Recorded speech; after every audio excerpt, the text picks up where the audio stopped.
Welcome back to Roll for Recipe, the series where the dice are the head chef. I'm gonna roll for some ingredients and then make a dish with them. Let's get rolling. Starting off the rolls with a restriction.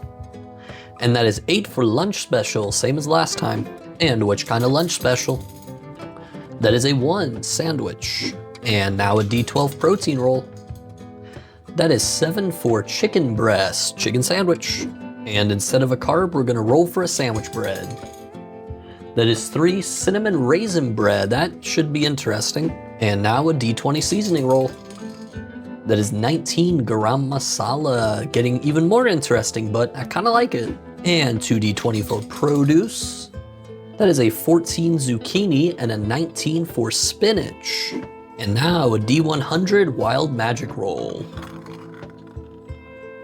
And that is a 44 salsa. Well, this sounds like a pretty interesting sandwich today. Here's everything we rolled, so let's get cooking.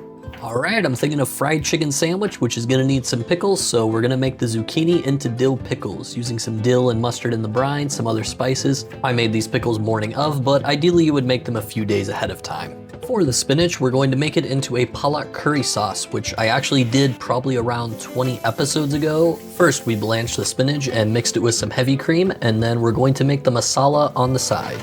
Last time I made this sauce, I replaced the tomatoes in the masala with red peppers. Today, we're gonna replace it with the salsa. Gonna mix everything together and get a nice green curry sauce.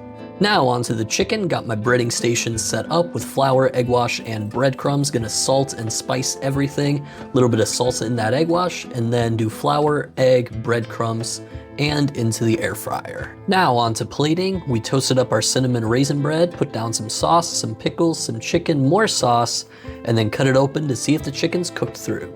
Looks pretty good. So each individual part of this tastes pretty good. I don't know how it's all gonna taste together though. Bon appetit. So the sauce is definitely the predominant flavor here, which is good because it's a really good sauce.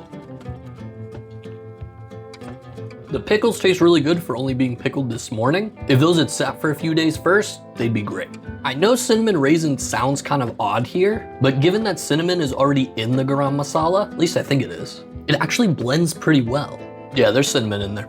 All right, I'm gonna give this one an 8.3 out of 10, and for name, I'm actually gonna reference the last time I made this sauce and call it the Paladin's Palak Chicken Sandwich. I will say last time I made this sauce, it was with coconut milk instead of heavy cream, and I think it turned out a little better. But still, very solid sandwich, and definitely not a combination I ever would have put together. As always, thanks for watching. Remember to like and follow, and I'll see you next time.